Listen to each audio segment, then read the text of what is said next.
ദൈവ തിരുനാമത്തിന് മഹത്വമുണ്ടാകട്ടെ. ഇന്നത്തെ ദൈവവചന ചിന്തയ്ക്കായി 121 സങ്കീർത്തനം 1 വാക്യം, ഞാൻ എൻ്റെ കണ്ണ് പർവ്വതങ്ങളിലേക്ക് ഉയർത്തുന്നു, എനിക്ക് സഹായം എവിടെ നിന്ന് വരും? എൻ്റെ സഹായം ആകാശത്തെയും ഭൂമിയും ഉണ്ടാക്കിയ യഹോവയിൽ നിന്ന് വരും.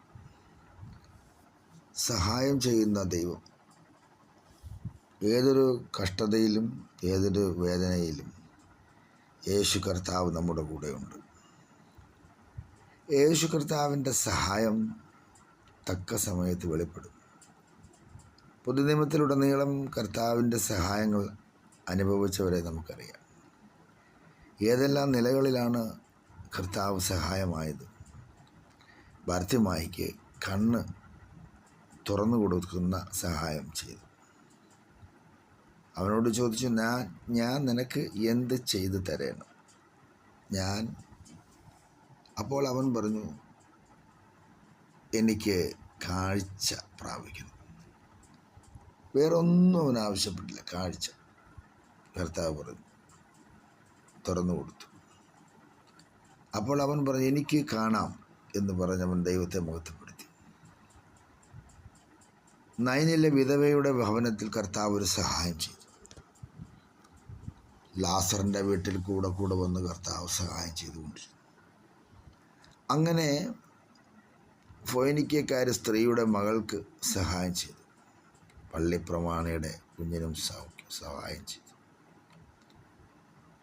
ഏതെല്ലാം നിലകളിൽ സഹായങ്ങൾ ചെയ്യാൻ പറ്റുമോ? അസാധ്യങ്ങളെ സാധ്യമാക്കുന്ന കരമടയ്ക്കുന്ന ഒരു പ്രവൃത്തി ഇവിടെ വന്നു. കടലിൽ കിടക്കുന്ന ഒരു മീനെ ചൂണ്ടയിട്ട് പിടിച്ചുകൊണ്ട് വന്നിട്ട് അതിൻ്റെ വായിൽ ധർമ്മപ്പണം എടുത്ത് കരമടപ്പിക്കുന്നൊരനുഭവം സഹായമായിട്ട് വെളിപ്പെടുന്നു. അങ്ങനെ ദൈവത്തിൻ്റെ ജനമേ, നമ്മുടെ ജീവിതത്തിലും കർത്താവ് ചെയ്ത സഹായങ്ങൾ എത്ര വലുതാണ്. എപ്പോഴെല്ലാം നമ്മളെ സഹായിച്ചിരിക്കുന്നു. കർത്താവ് നമുക്ക് തുണയായി സഹായമായി ഇല്ലായിരുന്നെങ്കിൽ ഹോസ്പിറ്റലിൽ നമ്മൾ രോഗക്കിടക്കയായി കിടന്നപ്പോൾ എത്രയോ തവണ ഡോക്ടർമാർ പറഞ്ഞു, കണ്ടീഷൻ മോശമാണ്, എങ്ങനെ മുന്നോട്ട് പോകുമെന്നറിയത്തില്ല, എങ്കിലും ഞങ്ങൾ പരമാവധി ശ്രമിക്കാമെന്ന്. അവരുടെ ശ്രമം പരമാവധിയാണ്. എന്ന കർത്താവിൻ്റെ സൗഖ്യം നീണ്ടു നിൽക്കുന്ന ദൈവസന്നിധി നമുക്കുള്ള ആയുസ് വരെയുന്നു. രോഗക്കിടക്ക മാറ്റി വിരിച്ചു. ഡോക്ടർമാരുടെ വാദങ്ങൾക്കും വാക്കുകൾക്കും വിപരീതമായി ദൈവപ്രവൃത്തി വെളിപ്പെട്ടു. നമ്മൾ എഴുന്നേറ്റു. ഇന്നും ജീവിക്കുന്നില്ലേ? ആ സഹായം മറക്കാൻ പറ്റുമോ? കടങ്ങളും കടബാധ്യതകളും വന്നപ്പോൾ വീടിൻ്റെ പണി ജപ്തി ചെയ്യും നിൽക്കുമെന്ന് കണ്ടപ്പോഴും ദൈവം സഹായകനായിട്ട് ഇറങ്ങി വന്നില്ലേ?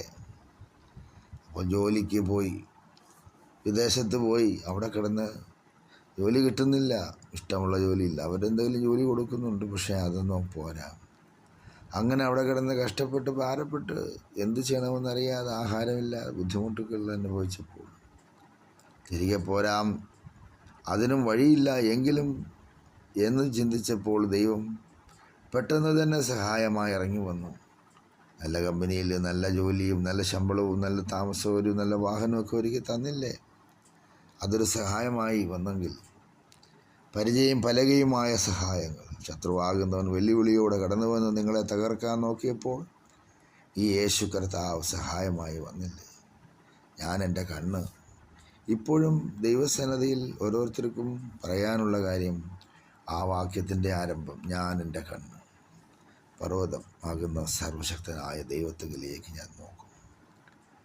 എനിക്ക് കർത്താവ് ഒഴികെ ആരുമില്ല.